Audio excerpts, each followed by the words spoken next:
Buenas tardes, público de Astrolabio Diario Digital. El día de hoy, en el espacio de entrevista, nos acompaña Lucas de Venecia, catedrático argentino, especialista en inteligencia artificial y constitucionalista. Muchas gracias por acompañarnos, compañero Lucas. Muchas gracias a ustedes por invitarme, muy gentiles. Quiero extender también la gratitud y el agradecimiento a todo el medio Astrolabio, a las personas que lo componen. La verdad es que me han hecho sentir muy a gusto y para mí siempre es algo para destacar. Así que gracias por invitarme.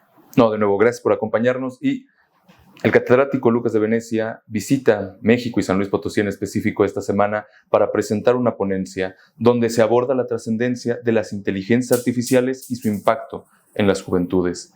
Entonces, empezando por ese tópico, creo que el tema de las inteligencias artificiales, al menos la percepción que tiene la población en general afuera, es todavía de un abierto escepticismo. No sabemos si afecta a las juventudes, si las está apoyando, pero el escepticismo es palpable. Entonces, en tu experiencia y como estudioso de la materia, ¿tú crees que todavía es justificable este escepticismo y renuencia que tiene la gente a la inteligencia artificial? Bueno, vamos a empezar de atrás para adelante, que me parece más sano. Creo que sí es cierto que hay un escepticismo palpable en el aire, porque como siempre que se presenta o se avecina un cambio de esta magnitud y sobre todo disruptivo en ciertas cuestiones esenciales de la vida, la gente tiende a encender las alarmas y a desconfiar de lo que no conoce. Se dice, y esto es algo que está comprobado, que estamos atravesando la cuarta revolución industrial o la economía del conocimiento, una transformación verdaderamente comparable a lo que sucedió con la revolución industrial. Lo que pasa es que como nosotros la estamos presenciando y esto cambia en una vorágine veloz día a día, no llegamos a enterarnos de la gran cantidad de sucesos mundiales que van sucediendo, pero te diría que sí, que las alarmas están encendidas, que algunas son justificadas y que otras no lo son tanto.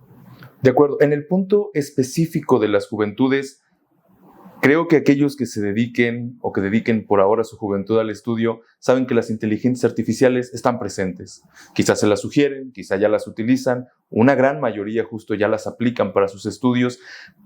Y una de las grandes renuencias que tiene la población es no deberían utilizarlas, sin embargo las utilizan. Entonces, la duda se siembra en el planteamiento.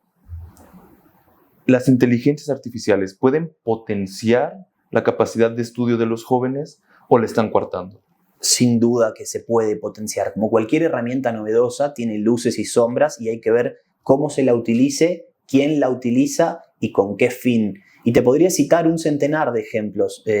Por ejemplo, allá por 1990, cuando surgió Excel como herramienta pública, muchísimos contadores que velaban por los asientos contables de los establecimientos, las empresas y demás situaciones, se agarraron la cabeza, por utilizar un término coloquial, en la lógica de entender o pensar que su trabajo podría ir a la baja o quedar de alguna manera fuera del mercado. Y se vio en paralelo a eso, o vis a vis esa situación, el auge de los administradores de empresas. Y con esta cuestión sucede algo muy similar. En mi caso puntual, ya no tengo la edad de un niño, ni la cara tampoco.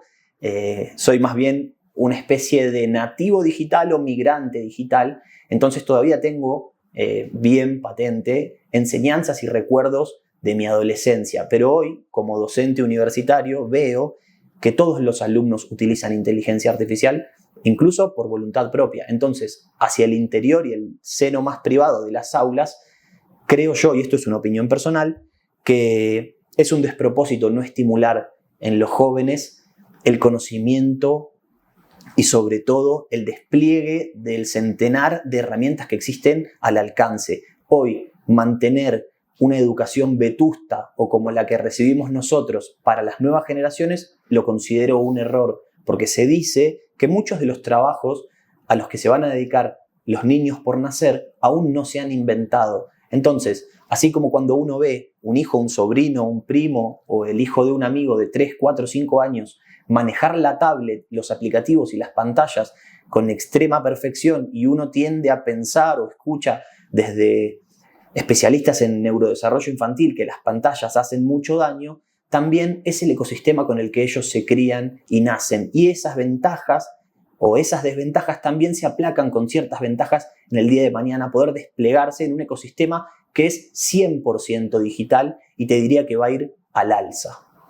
De acuerdo, justo porque va al alza, vemos y pensamos, lo comentábamos afuera de cámara, que hay momentos en el futuro o habrá situaciones en el futuro que tendremos que enfrentar hasta entonces. Al menos en el contexto mexicano, todavía no tenemos grandes ejemplos de cómo las inteligencias artificiales están impactando la vida pública y también política de los estados. En México no.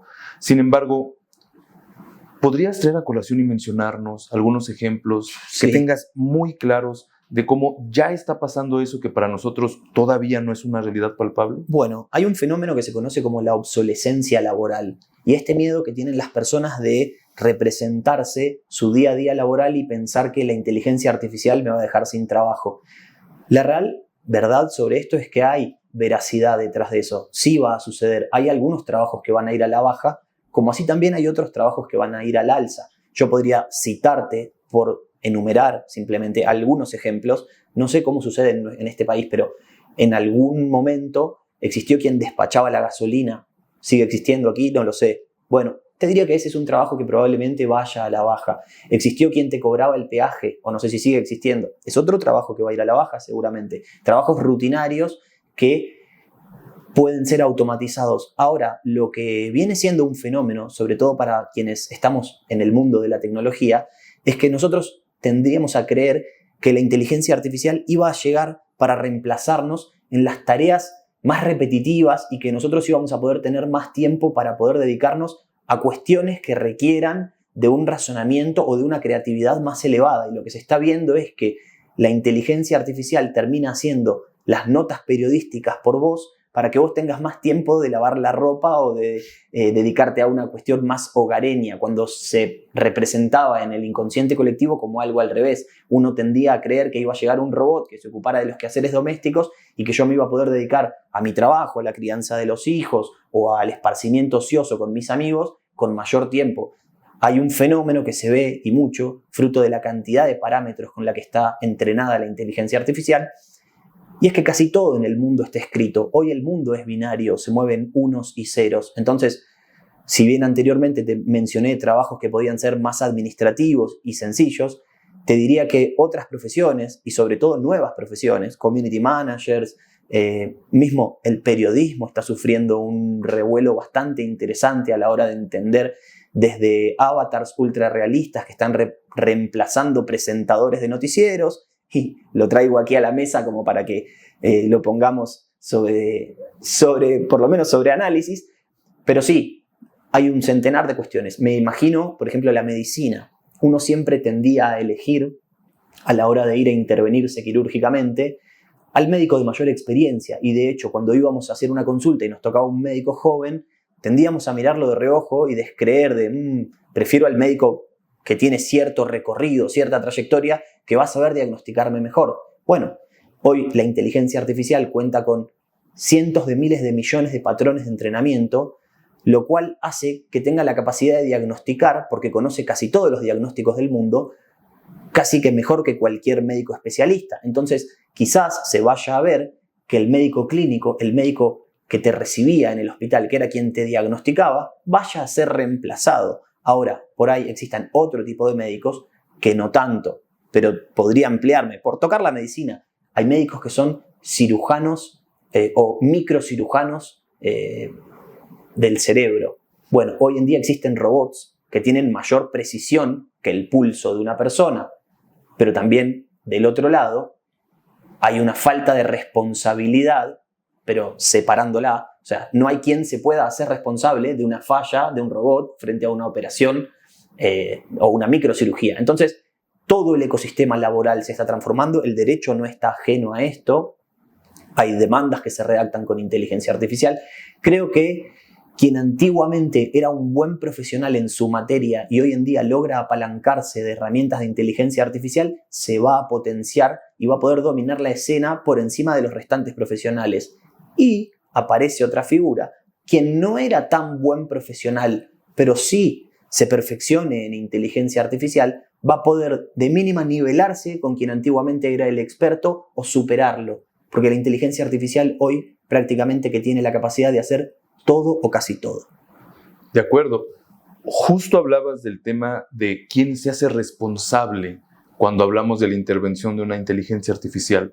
Pareciera entonces que uno de los grandes temas vacíos que no hemos explorado, una vez más, quizás solo en el ejemplo mexicano, es qué tiene que ver la inteligencia artificial con actividades que requieren de responsabilidad, toma de decisiones y, deseablemente, de un comportamiento ético, como lo es la política.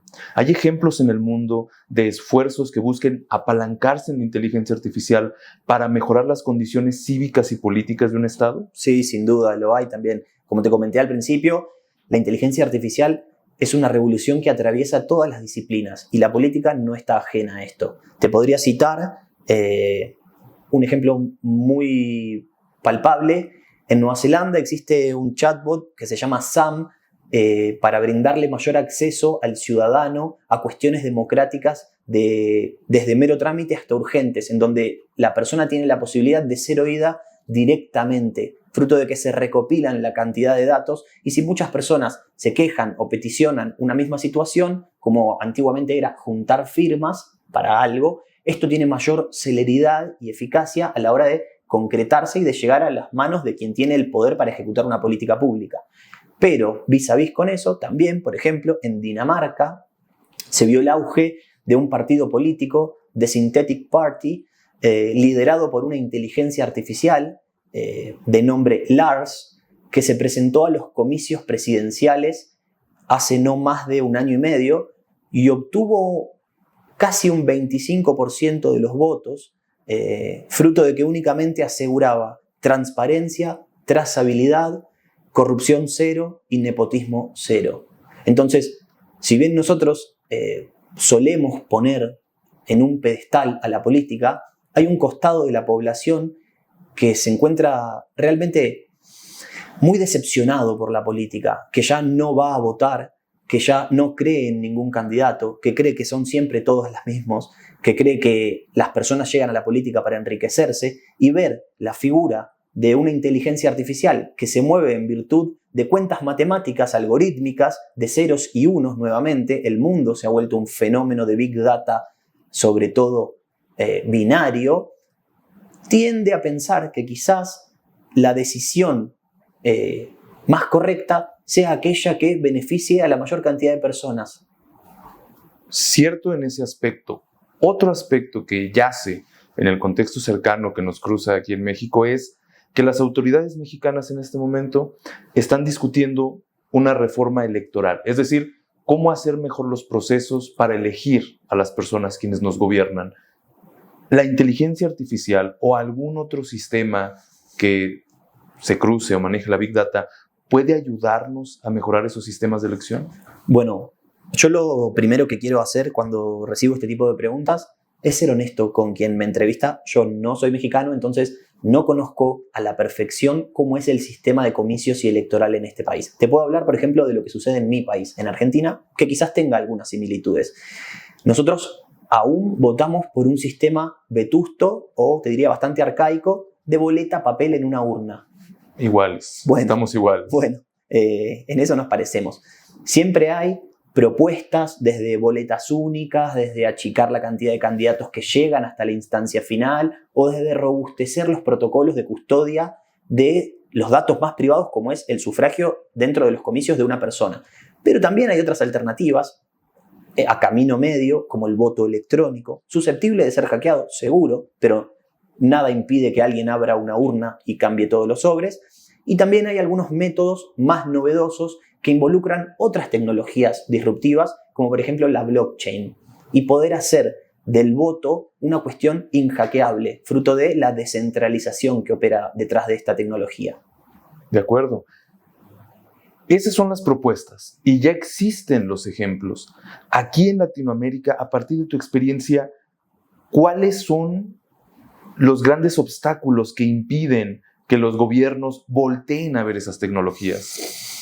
Lo primero creo que es la infraestructura o la inversión que se requiere, el gasto público que insume renovar absolutamente todo un sistema electoral o un sistema educativo, o así lo podría llevar a casi que cualquier otro lugar. Pero dejando atrás eso o zanjando una cuestión que sería quizás meramente económica, y que tiene que ver con distribución de políticas públicas. Quizás uno en su inconsciente colectivo ideal quiere afinar las elecciones y quizás hay algunos lugares donde todavía no hay cloacas o todavía no hay seguridad y eso de alguna manera tiene cierta prioridad o urgencia.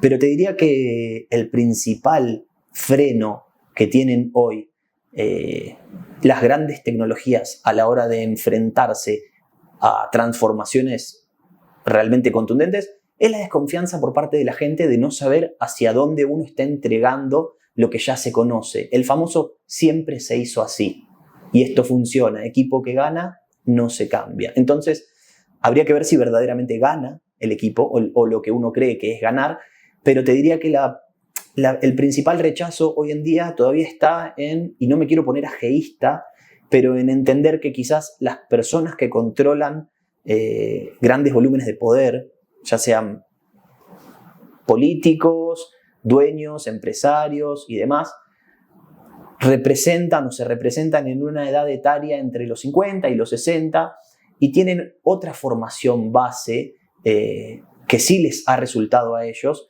y entonces presentan cierta reticencia a entender que quizás la inteligencia artificial vaya a transformar absolutamente todo lo que conocen para las generaciones que vienen. De acuerdo.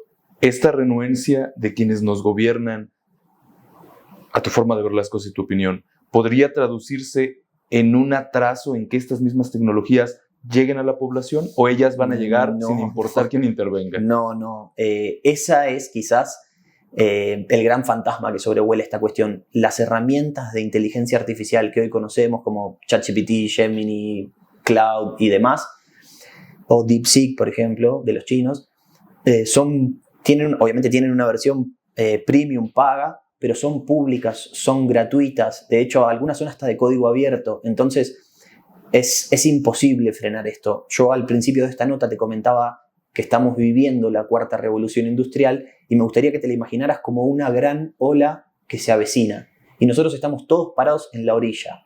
Y está en nosotros, en esperarla de espaldas o tratar de surfearla de la mejor manera, ya sea implementando protocolos éticos, algo que sucede mucho, trazabilidad, rendición de cuentas, accountability, transparencia, human in the loop, que habla de que, sin perjuicio de que tornemos procesos analógicos en procesos digitales, sostener la presencia de personas en las partes decisionales más sensibles, ya sea al comienzo de un proceso, sobre el final, el dictado de una sentencia, por ejemplo. Nosotros hoy, en un expediente, podemos hacer gran cantidad de trabajo burocrático que solía demandar muchísimo tiempo, sobre todo el previo, la recolección de datos, el análisis de pruebas, con herramientas de inteligencia artificial, y a la hora de sentenciar, que no deja de ser sentir, todavía seguir apoyándonos en el juicio crítico de los magistrados o de quienes sea que tengan el poder judicial en ese momento.